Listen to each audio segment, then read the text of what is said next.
And we are back, folks, for another edition of the Michigan Recruiting Insider Post Barbecue Edition, post Big Time Commitment Edition. I can say that because another four-star guy, four-star composite guy, and big time. When I use the word big, I mean that literally as well.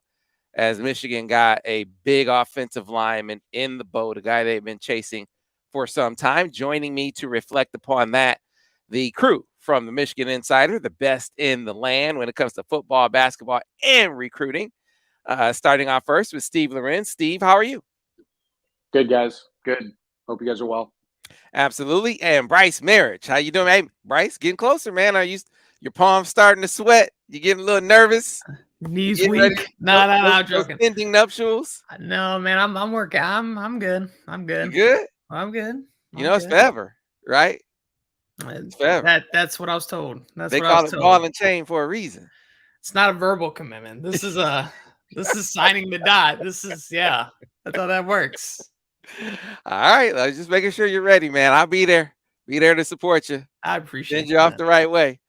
But guys, Barbecue the Big House last week, Michigan, I would say that the contingent of 24s there was impressive, and they really got some momentum going. But the biggest news to come out of the weekend was the commitment, and a guy that we had heard would be in town, but it was kind of on the low. It was kind of hush-hush, Bryce, a guy who had not been able to make his visit back in June because he came down with an illness, but came back for the barbecue and left the Wolverine talking about Gonzaga Preps. Evan Link out of Washington, D.C. is 6'7", 290-pound offensive lineman, a four-star guy officially in the fold for the Maize and Blue. Yeah, so this is a guy that Sharon Moore kind of targeted pretty early in the process and someone that they definitely liked. I mean, we've seen a lot of tackle offers go out as of late and even guard offers go out as of late, but this is a guy that they've been on for a while. He was supposed to come up for that official visit, like you mentioned, in June. He was unable to make it. So a lot of people kind of just wrote him off because they just assume, okay, he's trending towards Penn State or Stanford. That was kind of the consensus of kind of where he was leaning. But Michigan quietly kept a 2-day visit before the barbecue, a Friday, Saturday visit under wraps. He came up and he enjoyed his time. He really connected with the coaching staff. I think he really connected with the players on the team. He liked everything they have to offer. He's a high academic kid. He's going to major. He's going to be an engineer major. And he's a very disciplined kid. I think he likes the structure around Michigan. I mean, both his parents were in the military.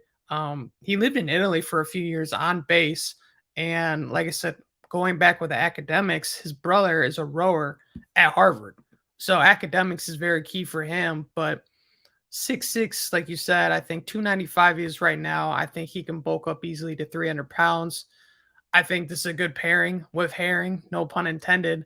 But like I wrote on the board and everywhere else, this was a much-needed win and very important because this is a position that, let's be frank, they've missed some guys, this cycle. And they kind of needed to pick up a big-time target. This was one of them. I think he's got a chance to also rise up the rankings as well. I think he's got that potential. And like you said, he plays at Gonzaga Prep, a school that plays St. John's, some really good quality teams. So you're going to see him go against some quality opponents this season. And I think overall, this is a pickup that everyone should be happy about. Yeah, and another DMV guy, Steve. I mean, I remember it wasn't this recruiting cycle. I mean, this is a continuation from what last year seemed to be a real concerted effort to try to establish themselves in that footprint. And here they are bringing in another high-level prospect. I mean, Penn State, there's some talk of Stanford. I mean, he had a number of high-profile offers, and here Michigan is with Evan Link adding to their DMV contingent. Yeah, the DMV is an area. I mean, I think we've seen that talent level sort of rise in that area. Maybe throw Baltimore in there with St. Francis Academy too. Just that whole general area is loaded with prospects and a lot of linemen. It kind of feels like, right? A lot of defensive linemen, a lot of offensive linemen type guys. Got to reiterate what Bryce said though. Michigan desperately needed this recruiting win. Lot of lot of cat calling or whatever, however you want to put it, about winning the Joe Moore Award, but not being able to close on a pretty high amount of tackles, especially. It felt like Michigan's finished second for like 5 guys that they were really, really after. And I think people maybe expected a little bit more up front on the recruiting trail coming off of such a not just successful season on the field, but successful season for the unit. So to beat Penn State, who, yeah, I think for a while was probably considered the favorite in this one, right, is pretty significant, which could be a whole different topic of how Penn State would beat Michigan for offensive linemen. But, it's a whole different topic, I think. But either way, really not just a talented kid, but, yeah, so a position that they've really needed to make a run at in this cycle. And, they're obviously not done. They could think, Caleb Lomu, the guy that was up for the barbecue also from Arizona, is a guy.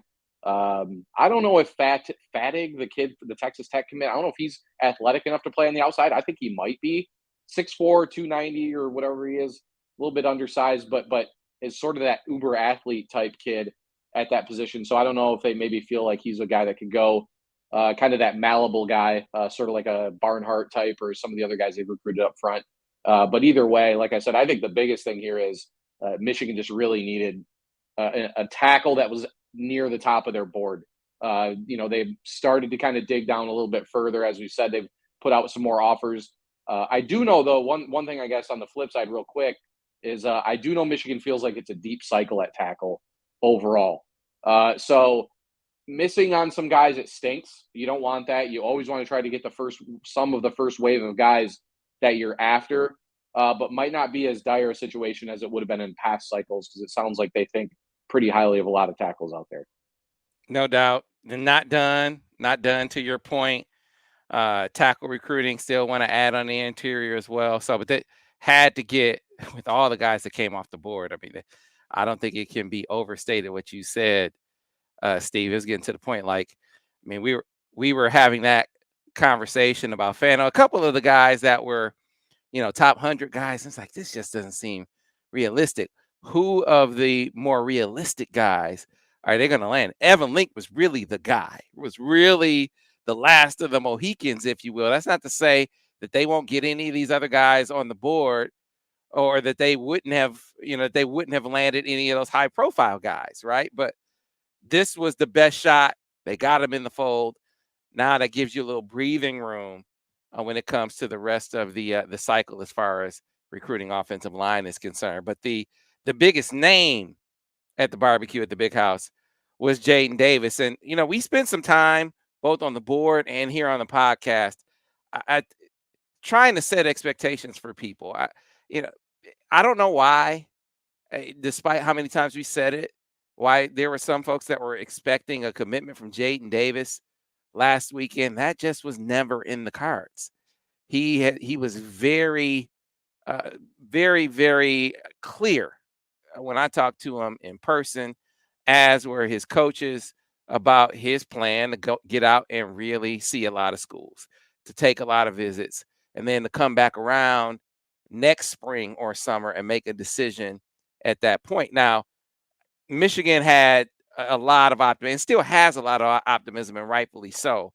But I think that a lot of folks were taking, maybe even Michigan to a certain extent, was taking the extreme level of reciprocity. He really responds well to Matt Weiss, really likes Jim Harbaugh. And I think, as I said here before, the connections between Michigan's coaching staff and Jadyn Davis are stronger than the connections that, say, they had with the two local quarterbacks. So that bodes well, but that doesn't mean that he's going to speed up and make a commitment. So I think it's a huge win in and of itself to get him back on campus twice in the summer. And what was notable about this time around is you were able to get his family, not just his dad, but mom, little sister up. They took him over to Chrysler Center, and Fab Five was brought up, so they start feeling that love. Little sister is a basketball player, gave her some love. As Mike Mo's little, his sister is on the coaching staff now, so she's a former basketball player. So there was a whole lot of relationship building moments when he was on campus, and there's no substitute for that. You got to grow that connection, and you got to grow it strong over time. Because here's the thing, Bryson, you said this. Let's say they got a commitment from Jaden Davis last week. Man, you got to hold on to that for over a year and a half. You got to be building a very, very strong relationship. You got to be building his appreciation for the NIL opportunities as well. Because, hey, you be naive to think that won't play somewhat of a role. But I think with this one, they probably feel like it won't be the factor. It'll be a factor. And the guys that it's a factor for, Bryce, you can still get. I think Michigan feels that's the case with Jaden Davis. Yeah, so our own Steve Wilfong, the director of recruiting at 24/7 Sports, wrote a great article with his father, and his father told him that Michigan simply just rolled out the red carpet on top of the red carpet. I mean, like you said, Sam, they went all out to make sure this visit was top notch, and they excelled. They succeeded in that regard. This is a kid that has quickly become the top target on their board. And honestly, and I know Steve actually wrote some really interesting stuff on our board, little VIP, nuggets. But when Dante Moore first came off the board, what was your logical response? They're going to start offering kids in the 2023 class. What have we not seen? They have not offered anyone. And I think that kind of helps in this recruitment because I think, and I'm not saying they've told him this, but it's kind of in a way, in a sense, they don't have to. Whereas we're not going to offer kids because we like where we're standing with you, and you're our guy for that cycle and this cycle. I mean, this is the guy we love the most. You bring everything to the table. And the cherry on top, he's got a couple 4-star teammates also very interested in Michigan as well, that Michigan's showing a lot of interest in, and they want all of those guys as well, which also helps. Yeah, I think that was a good strategy, putting all of those guys were together a lot during the visit. Jaden Davis, Channing Goodwin, and then Jordan Shipp, and then also in that group was Amarion Stewart, who they say was lights out at camp. And I think Amarion Stewart has risen. I think he's much higher, Michigan much higher on him than the recruiting rankings are right now. I think they think he's a guy, like a difference maker type of dude. And with the strong connections he has, I mean, he's really tight with JJ, really tight with Tyler Morris, really tight with AJ Henning. Obviously, as a former teammate on the squad as well, and Tyler McLaurin. So you got a ton of connections for that. And come to find out, his big brother is playing for Eastern, in the second year playing for Eastern. So you got Todd Howard, who's one of his little league coaches as well. And is there a lot of connections with Amarion Stewart? So you grow the connections between all those guys, those 3 receivers and Jaden Davis, and sort of start making them think about being a thing and start planting the seed. Steve, you got to walk a line. You don't want to pressure a kid like that, but you do want to start, kind of planting the seed, let them know, hey, you can be a class catalyst. You can get all these guys to come with you. You can be responsible for building this, and not just in 24, but in 23 as well. I don't think Michigan hammered him with that, but I think they're starting to plant those kinds of seeds in his head. Stewart being paired with those guys, probably a clear indicator of how they feel about him, right? I mean, I don't think that's a coincidence. That's the one guy outside of that group that they kind of put with him. So, Michigan's had a lot of success in Illinois. I suspect they're probably in striking distance with Stewart. So, but with Jaden Davis, yeah, I mean, it's interesting. I feel like we're hearing and reading a lot more about like the effort, like the more tangible stuff about the effort that Michigan's putting in. Not to say they weren't putting in effort in some other recent quarterback recruitments, but I think the fact that the Davis camp has been so open about how hard Michigan's been recruiting them, really kind of shows you that I think they're playing their cards totally right at this point in the process with him. And yeah, I mean, yeah, like like you said, Sam, I don't know how many times we had to try to say, he's not committing this weekend. Any prediction of him to commit this weekend was just foolhardy attempt to try to look like you were first, right? I mean, that's really all it was. None of us were predicting him to do it this weekend, and really, it was more about can Michigan continue to build that foundation that they built on the first visit, and roll out that red carpet again and work towards getting him back up for a game this season. It sounds like they did all three of those things. And yeah, I got to think that I think they've positioned themselves pretty well overall right now.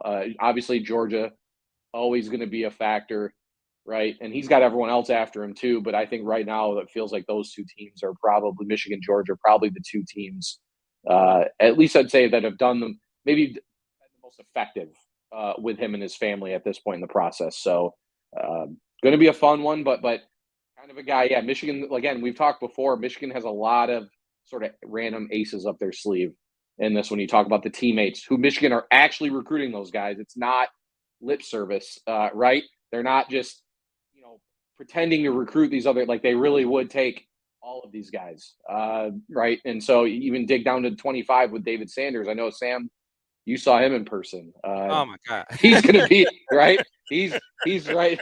He might be ranked higher than Davis when the 25 rankings come out, right? So that dude's he's legit. Michigan was the first school to offer him. So I mean, they've been showing the Providence Day School kids love for a long time. This is not a new thing, and this is not a Jaden Davis thing. This is like real Michigan really recruiting these kids there. So and I think feels like his camp has enough gravity to realize that too, and see that it's not some kind of just recruiting pitch designed to get him to commit to the school. It's like, hey, we really want you and your teammates to play for us. So yeah, no doubt. You know what I think to your point about Jaden Davis, and the effort recruiting him. Look, and we made it a point to emphasize this. I don't think that it was about effort with Dante or with CJ, but I think that you can feel, you can sort of feel how this, the sort of receptiveness that the coaches are feeling. You can see that kind of reflected in the interaction from afar. It's just a different kind of connection that's formed here.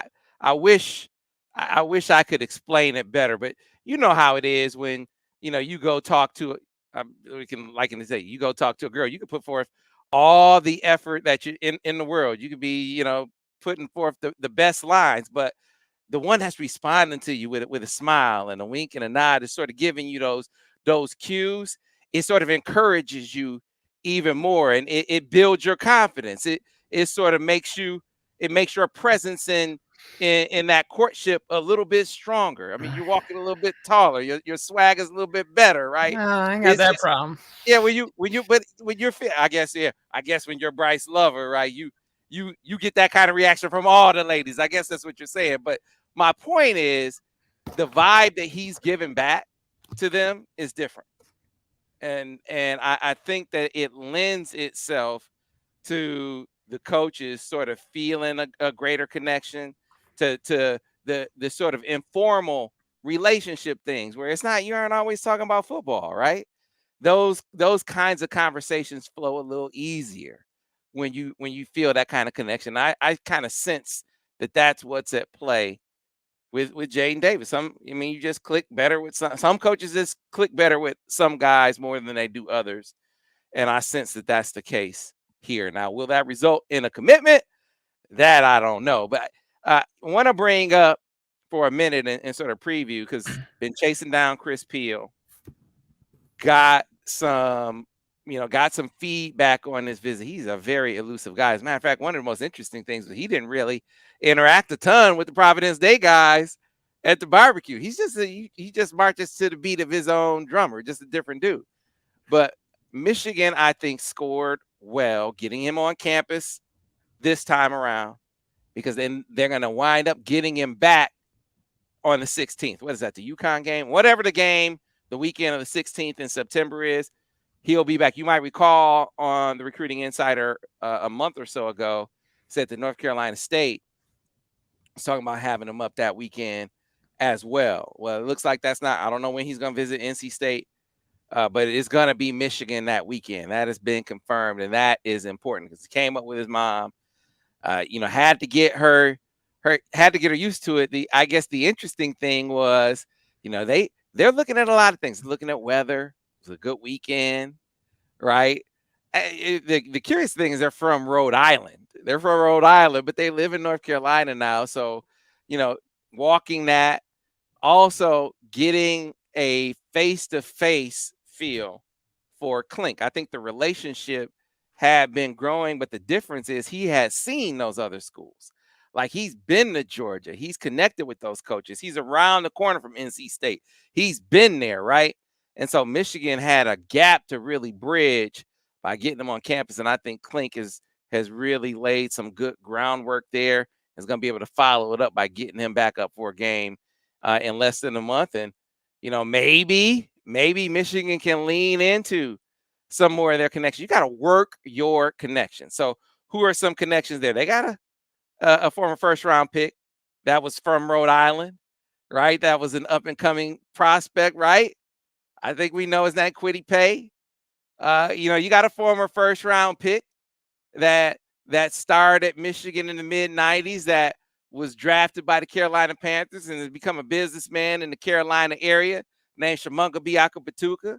Like you have some ties around, some ties in the area where the Michigan presence can be felt. And so we'll see if that kind of presence starts being felt by Chris Peale. Every little bit helps, Steve, because this is a guy on Michigan's board. Yeah, and like you said, like him being as quiet as he is, it kind of maybe a lot like Evan Link, honestly, right? Underscores like how badly Michigan wants him. They've been recruiting Chris Peale forever, right? And then Michigan was one of the first offers. Again, here we are at Providence Day School. Michigan one of the first to offer Chris Peale. He's now I believe he's a composite 4-star now. Has been rising up the rankings steadily, but really is a race that Michigan really wants to win. And again, yeah, so sometimes with those guys that don't like the spotlight, don't like the interviews, don't like to talk, it's harder to kind of convey how much Michigan wants them. But I think, Link and Peale perfectly kind of encapsulate that situation, because I put Peale right up there with some of the bigger names, at least as far as like how much Michigan has prioritized them.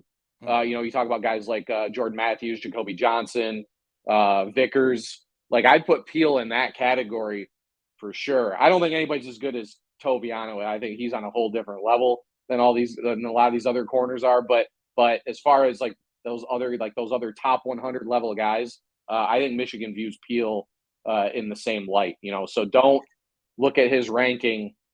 He's a classic, another one. Don't look at his ranking yet anyway, because I think he's going to keep going up. But don't look at it right now and think that Michigan doesn't view him the same way they view some of these more highly ranked guys that may end up elsewhere. Yeah, track guy, prototypical size. I mean, you like that. Yeah, there are some other there's other Michigan flavor. I mentioned the Michigan contingent around him. You got Jonathan Goodwin right there at the school, right? So every little bit helps in this mix when you're trying to make an impression on a kid like that and draw him out of region. But to your point, Steve, yeah, I mean, he is a guy for Michigan. Forget what the rankings say right now. I know that might seem a little counterintuitive or oxymoronic for me to say or for us to say on a recruiting site, but sometimes the recruiting rankings have to catch up. And I think that's the case with Chris Peale. Another guy that they're very high on. I want you guys' perspective on this. Jyaire Hill. He also made it back. I can't even count how many times Jyaire Hill has been on campus. 4-star guy, terrific athlete, can play anywhere in the secondary, but I think Michigan values him most as a corner. I mean, he starts on both sides of the ball at Kankakee. I've been very close to putting in a crystal ball several times. I've been reluctant for a couple of reasons. First thing I heard was that one of the reasons why he was kind of pulling back on Michigan was because everyone was assuming he was kind of getting put off by how he thought everyone was assuming he was just going to go to Michigan, right? That was a thing. And then the other thing was there started to be some question, not from him, but I guess from his parents about the stability for Harbaugh in the job. So that's since been addressed. Now I sort of get the feeling because I went to Kankakee. Kankakee is not really that close to Chicago, right? When you think Chicago area, it's actually about an hour away, hour and some change away. And it's really in the country. And so as I went down, talked to him in his school, talked to his coach, I went to a local establishment and had a bite to eat and and something to drink at this local establishment. One of the guys there, one of the trainers there at the school, and he was sort of giving me the vibe like, he's a small town dude. He's a small town dude, and Illinois is throwing the kitchen sink at him. I mean, you're the program guy. So you're the program guy, closer to home. I mean, if you ever been to Illinois, I mean, man, it is the country as far as I'm concerned. As far as I'm concerned, but lots of things lend themselves to having a greater comfort level with Illinois. Now, this is not me making an excuse and conceding them, because if Michigan loses Jyaire Hill to Illinois of all teams, that's a huge loss. I mean, this is a dude, for the number of times they've had him on campus, how they prioritized him. I mean, if you lose him in Illinois, it's a big loss. This is one of those guys, one of those must-get guys, at least to me, on the board for Michigan. And if they don't get, I'd say, hey, man, it's not Dante Moore level because he's a quarterback and he's a 5-star, but whatever the next rung, whatever the next level is, he's that to me. But it reminds me of Kenyan Sadiq. With Kenyan Sadiq and Jyaire Hill, my opinion, and I want you guys on it, I think they got to get those two guys over the hump with big stage. Getting them more comfortable with leaving Idaho and being on the big stage. I mean, he's looking at Iowa State. It's like, why would a kid choose Iowa State over Michigan? I think it's the stage, man. And I think it's the same thing to a certain extent with Jyaire Hill. Like, this is a huge stage, farther away from home, much different setting that he is accustomed to playing on. It's not to say that he won't do it, but when you pair that with every coach from Illinois, every single coach made it by his school during the time. Like, he's being recruited by the whole staff. They made it. You're our Michael Jordan. It's basically what they're saying. So if the home school that you feel really comfortable with is saying that to you, it's really hard to turn that down. And I think that's where they are with Jyaire Hill there, Bryce. Yeah, for me, speaking with those two guys, the two ways, if I was Michigan, how I'd counter that is you have to have a familiar face on campus. So if Kenyan, you have Colston Loveland, a guy you can relate to, you can talk to. He's been to Idaho. He's from Idaho. So he knows what it's like to now go from Idaho to, Ann Arbor, Michigan. Whereas Jair, he's got AJ Henning, JJ McCarthy, Trevor Keegan. It's not like they lack guys from Illinois in the roster of Michigan. And the other thing, too, where I'm a little I get these other schools might be trending, but I'm not willing to say write them off quite yet, is because look at the people recruiting in both this recruitments. With Jyaire Hill, you have Sharon Moore and you have Clank, two of the best recruiters. With Kenyan, you have Ron Bellamy, who's shown in 1 year he can definitely recruit, and Jay Harbaugh, whose track record speaks for itself. So if those are two things you got to counter, right, I'm still feeling pretty good. But like you right. said, no way to say it. If they lose, especially Jyaire Hill, if they put a decent amount of eggs in that basket, you can't sugarcoat it and say that wouldn't be lost, because it would be definitely a big loss. And we were talking about levels and tiers.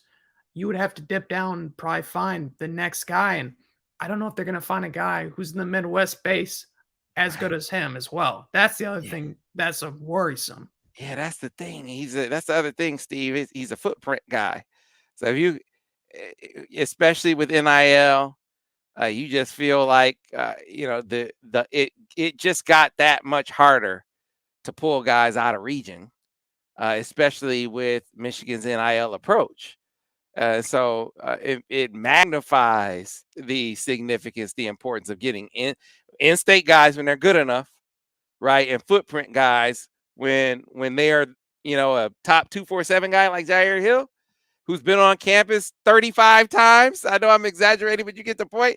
This kid, I've lost track how many times Jyaire Hill has been on campus, Steve. Are we just gonna if he ends up picking Illinois, I think, are we just gonna throw up our hands? Right. Right. Given, didn't he say the NIL pitch was Michigan's strength on their Yes. visit? Yes. Like, can you imagine? When we talk about only that would happen in Michigan, that would maybe be the most prime example after all the crap, that we've had to read all summer about Michigan dropping the ball with NIL, that they would lose to Illinois for a top 247 kid who said that Michigan's NIL pitch was the strength of one of his visits. Like, it's just like what do we say when that happens? It's like, well, what more could they have done in that regard? I don't know. I don't know. You got it. Here's the thing. I'm running. I don't even know where to. I hear you. Right. It's like, do you hope that these guys, and great point to bring Sadiq in as a similar situation, because that's definitely the hurdle that Michigan's had to kind of overcome in that one for sure. And, again, with NIL, you'd think, like, you're talking Iowa State and Illinois. I know Iowa State's had some good seasons under Matt Campbell for sure. Matt Campbell, a good coach, good evaluator. But, man, was Michigan. I think Michigan even may have offered Sadiq before Iowa State did, if I remember right. I might have to fact check that one, but I remember Michigan got in relatively early there. But yeah, you just kind of throw your hands up. Ann Arbor's still small enough. You can hide in Ann Arbor. You don't have, it's not that big a town. Not that big a city. Someone, I can't remember. Hey, listen, compared to Idaho. One of the guys who was on campus. I remember talking to one of the guys when he was on campus, one of the other visitors, and he sort of relayed a moment where he was just kind of like looking out on the field, like with big eyes, like, wow. I almost have to say, man, can I play here? Like, on his, like, he's good enough physically, no question, but it's you're leaving Idaho and you're going to the biggest stadium in the country, right? I mean, I can see how that would give you pause, but Colston Loveland said, I asked him a very pointed question. If you were talking to a kid from Idaho, what would you say about coming to Michigan? He said, man, it may seem bigger, but with the level of support that you get, and he hasn't played a game yet, of course, but still, he said he's been on campus for 7 months, and he's like, man, the transition has been as smooth as you could possibly expect with the level of support you get from all the coaches and players. And then he brought in fans and said just the love that he feels all around is not as intimidating as you might think. So now, can they convince Kenyan Sadiq of that? I'm with you, Bryce. I would still give Michigan the edge with both guys, but I'm just not ready to go crystal ball. I'm not ready to go. I gotta feel pretty good about Michigan getting a guy for me to throw in a crystal ball. I don't just throw him in. And I would probably tip the scales in Michigan's favor some. I would like maybe be at a 5. But I don't put in crystal ball unless I can at least throw down a 6, and I'm not ready to throw down a 6 on either of those guys. So that is my measure. But let's take a pause here. When we come back on the other side, let's pick out a guy or two from the throng of barbecue visitors that you say, hey, man, you know what? That really resonate. That guy, the visit, what he had to say about the barbecue really resonates with me about where Michigan stands with this guy. Now, we'll get into some more barbecue standouts when we come back on the other side here on the Michigan Recruiting Insider. And we're back, folks, here on the Michigan Recruiting Insider. And so other barbecue visitors, there's a slew of them, Bryce, but anyone you want to single out? Like, if you had to pick out another guy that you found really intriguing that you think Michigan is really trending up with coming out of the barbecue, who would that be? I'm gonna pick someone who's, speaking of crystal balls, that I put one in for, which was a tight end, Zack Marshall. He's a guy, 2023 athlete, but Michigan likes him at tight end. And he came in. This was his first ever visit to campus. Came with his mom, and he didn't have an offer though, but he got one after working out with them. And I think Michigan kind of in their head was they were expecting probably two offer. But when he came up here and he worked out in the morning portion of this barbecue visit, they were blown away. I mean, they're absolutely blown away what he's done. And so going back to the spring, we've seen his ranking rise too. He's gained about 20, 25 pounds. He's got a good vertical. Everything about him screams like this guy has a huge ceiling, like high upside. And I think he'd be perfect with, Tony Tikieli. And I just think with him, when I talked to him, he said a big thing was Grant Newsome. That relationship he had with him, he really connected with him. I talked to a lot of the tight ends they had on campus, which Michigan did a really good job of getting a lot of these top tight ends in the country from the 2023 class, but more so in the 2024 class. And they made it very clear to me that this is a guy we really connect with because he was in that social media era where, recruiting was still a really big thing and you tweet out your offers and he just gets it. He's been around that era. He was coached by Harbaugh. So he's seen the ins and outs of this program. And at the end of the day, I know for Marshall, that was a big draw for him. And right now, I think it's Utah and Michigan. One reason I was a little leery of putting that in because he said, well, I want to see Michigan again for a game. And he's like, Michigan's near the top of my list or at the top, but I'm a little leery about the weather. And so I'm thinking, oh my Oh goodness, man. right? Well, he's considering Utah Right. one. So I'm like, how much is the weather going to be greater there? But then I was like, when are you deciding? Well, probably in the next month or maybe two. So I'm like, oh, okay. If you come for a visit in September to Michigan or at least early October, I think the weather's still going to be decent for him. It's not like he's coming for a late November game at Michigan. So I felt good enough there. He's got a high production, 45 catches, over 1,000 yards. He's shown the ability to, excel with blocking and also catching. I think he'd be a perfect fit, like I said, of Tony Ellie. And then the other guy for me, the second guy, is Donovan Harbor, a guy, Sam, we actually had in studio, 6'5", 310 pounds from Wisconsin. He came with a group from Wisconsin, a bunch of his teammates, and he really enjoyed his time. He really liked working with Sharon Moore in that like camp setting and kind of seeing, okay, this is how he works with the guys. He's not a screamer. He really teaches everyone, make sure everyone gets the drill, and he doesn't move on. And that was something that really stood out to him, along with the Joe Moore Award. So those two guys, I definitely feel Michigan did obviously really good with. I put in the crystal ball for the one. And like I said, I think they made a move for not just those two guys, but several others. I know you talked to some in the studio that you feel probably way better about as well. Yeah, let's go to you next, Steve. I mean, who would you pick out as a guy or guys that you really feel Michigan is trending up with coming off the barbecue? In 24, it feels like there's like at least a handful, right? Jordan Anderson, the California receiver, seemed to really like his visit. How many times has Eddie Turk been to campus now? I mean, he's been up like 4 or 5 times already, I want to say.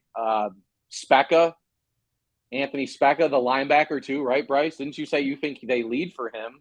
Yeah. He's another one. And then Brian Robinson out of Youngstown, Ohio is another guy.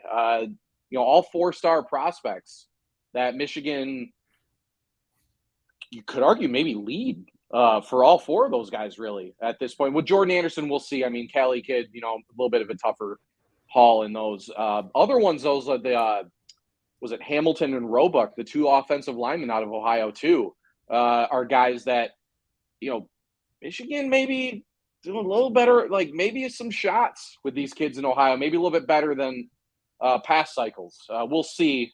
Again, we may wake up in December and all these guys are committed to Ohio State, but either way, it does feel like Michigan's in maybe a better position with some of those guys than they were with some of the other ones. Like with Luke Montgomery, didn't it always kind of feel like Ohio State, even though he, like he kept visiting and stuff. It always just kind of felt like Ohio State. But maybe with these guys, it's a little bit different. So yeah, a lot of guys. That's why I think quietly, I think the barbecue was really effective for Michigan. We talk about 23 as there weren't a ton of guys up, but in 24, it really feels like they made a lot of. I mean, you're talking Channing Goodwin, legacy prospect, and then Jordan Shipp. I mean, anybody from Providence Day School, but again, lots of names that it feels like Michigan, at the very least, made a move with, if not are in pole position for at this point. Yeah, no doubt. And you mentioned Brian Robinson. He's definitely a guy coming off the visit that I feel like Michigan really made a move with. And it should have been predictable in retrospect because he's a Youngstown guy. And what I didn't know about him being a Youngstown guy is that he is, his dad grew up a street over from Steve Clinkscale. I really think that at the end of the day, that kid's recruitment, I think Michigan is going to be there in the final round. However many teams he has, Michigan will be there, and I think Kentucky will be there. Vince Merrill being a Youngstown guy too, happens to be Clink's cousin, of course. But those family ties, I think, are going to loom large. Bryce, you mentioned they came by the studio, and just to give folks a little bit of a snippet, just a little bit of a just a little bit of a preview of what's to come. We got a chance to talk to Brian Robinson, so I share that right now with him talking about how he feels about Michigan's coaches coming out of the barbecue, because that was one of the things that he really singled out, the bonds that he feels like are getting stronger with the coaching staff. So here is Brian Robinson. Elston, Coach Dillon, great guys. I was working with them today. Okay. Had a wonderful time. So let's talk about the vibe with Coach Elston, your would-be position coach, for instance, if you were to choose Michigan. What do you think of Coach Elston? What's the vibe like with him? Man, he keep you straightforward with you. He's straightforward. You break down film. He gonna show you what you need to work on. He gonna tell you what you need to work on, and he don't let you just go through it. He'll coach you through it. He gonna show you where your foot needs to be, hand placement. It's gonna come naturally. Go, just be smooth. When we say you ain't gotta force everything, just be smooth. Okay. All right. So the coaching, it sounds like the coaching style you really took to today. Is that fair to say? Yes, sir. All right. So as far as your area recruiter, I'd be remiss if I didn't talk about the Youngstown tie and Steve Clinkscale. So yes, it seems like just the hometown vibe is there. But what's the vibe like? You tell me in your own words. What's the vibe like with Coach Klink? Man, it's wonderful. He raised one street over from me, and you think because hometown, he'll lighten up on me, but he only go harder. He ain't gonna sugarcoat nothing with me. He disciplined. He don't care. He don't tell you what you can do. He tell you what you can't do. Okay. So, I mean, I love him for it. Yeah, guys, that is one of those things where when you think about the connection to a kid, I mean, you just cannot beat. You can't beat. Having a history with a guy. I mean, Steve Clinkscale has known that kid's dad since they were kids. Now, Kentucky has the same sort of connection there, but man, you've got him on campus. What did he say now? 3 times now Brian Robinson's been on campus? Bryce, I mean, that's a big deal. He's starting to compete with Jyaire Hill. He's getting up there quite a bit. Yeah. Yeah, so I think Michigan and Kentucky will be strong there. Marquise Lightfoot is another one I think that they're trending pretty well with. Spoke really, really highly of the coaches. I think Michigan State looms large in that recruitment. So we'll see how it goes. But I agree with you, Steve. I know the ultimate measure is who did you get, and that's what a lot of fans are saying. But if you just look at the groundwork that they are sort of putting together, that they're laying with the 24 guys, I think they did a lot of good work in that cycle, or for the 24 cycle at the barbecue. And then again, you advance the ball with some of the 23s as well. You mentioned Zack Marshall. I think they moved a step ahead with Chris Peal, Jyaire Hill. I mean, there's something to be said for the 23s as well. So now, guys, now we're starting to get into, it's about to be game time. So big recruiting storylines heading into the season, Steve. Like, what's the big recruitment for fans to be keeping their eye on right now as we head into this season?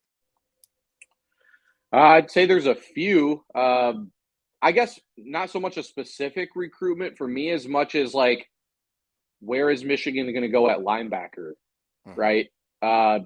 They definitely want another one. There's the Desirio Riles kid out of Florida they offered a while ago. I think Florida's actually been sniffing around there a little bit. You know, does Michigan turn the heat up there? That's one I'm kind of watching. And then some of these defensive back battles too. Yeah.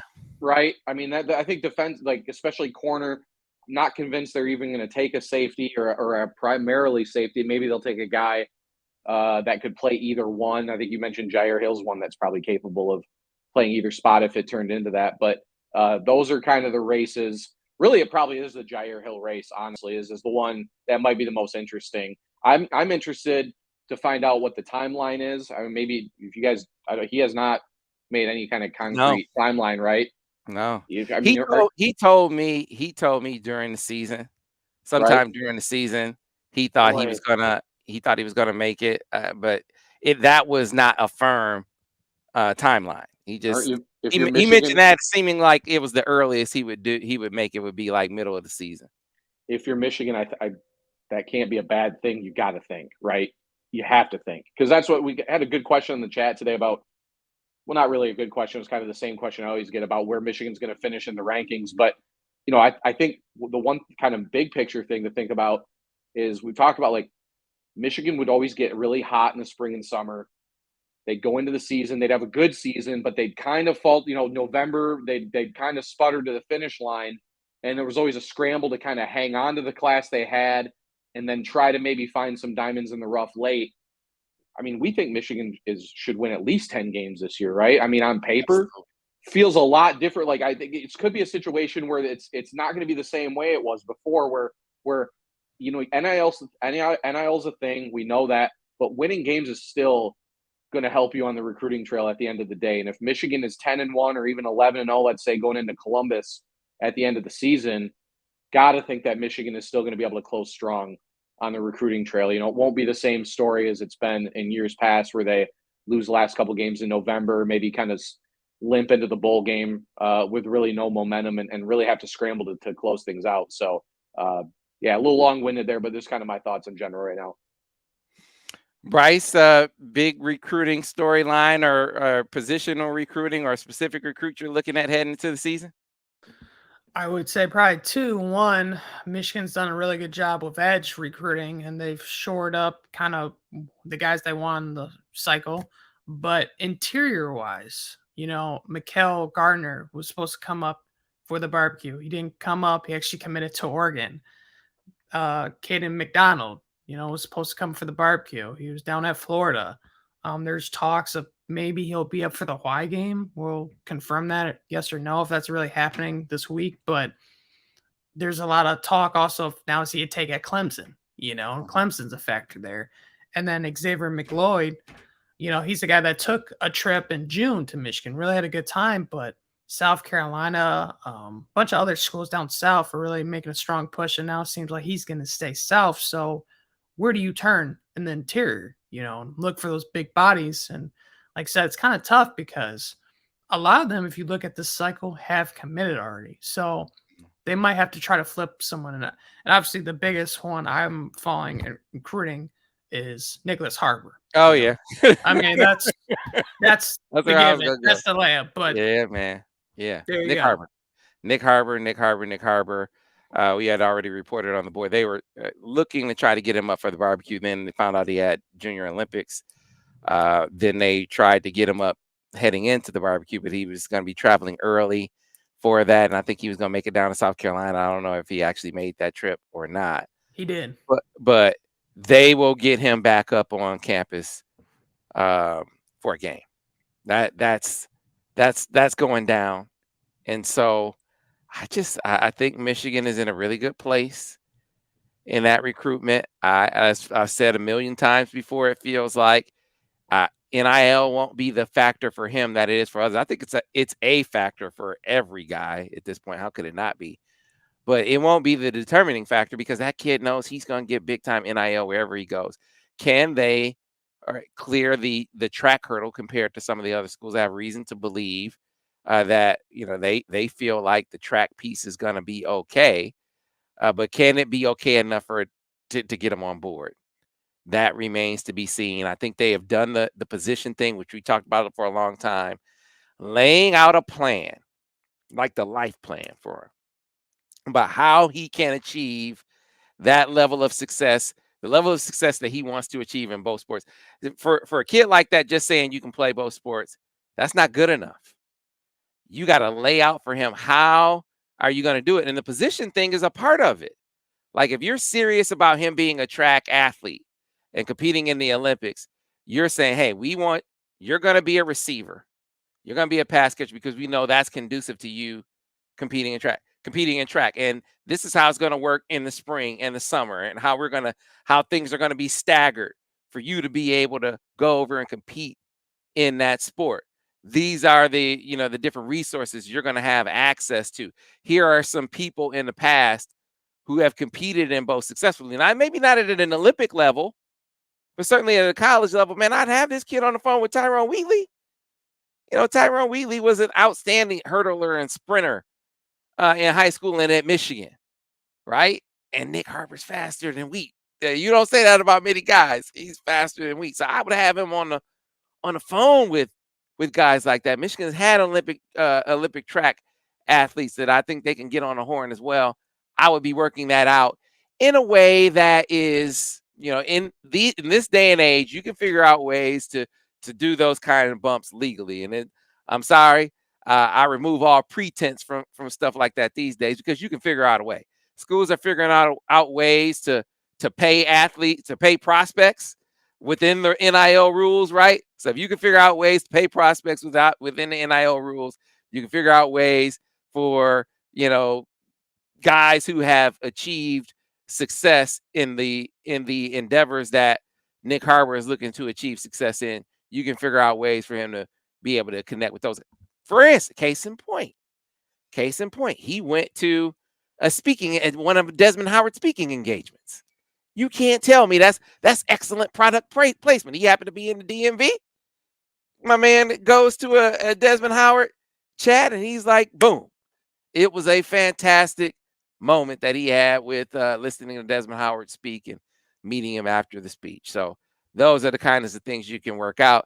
Those are the kinds of things you got to do to get a Nick Harper, who would be an all-time standout recruit for me. I don't know what he would be as a performer once he got here. I suspect he would be outstanding, but just as a prospect ranked guy, 5-star both sport guy, I'd be huge at Michigan. That would be the class guy.